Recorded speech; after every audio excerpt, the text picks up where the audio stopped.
বর্তমান সময়ের জনপ্রিয় রোমান্টিক জুটি পার্থ শেখ ও ফারিন খান। দিন দিন বাংলা নাটকের জনপ্রিয়তা বেড়েই চলেছে, সেই ধারাবাহিকতায় আবারও নতুন নাটক নিয়ে হাজির হয়েছেন জনপ্রিয় এই জুটি। নাটকটির নাম প্রথম প্রেমের গল্প।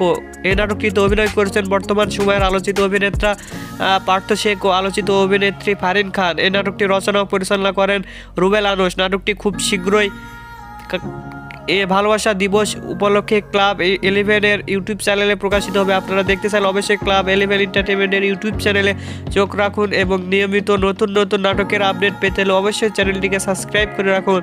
পরবর্তী ভিডিওর জন্য অপেক্ষা করুন।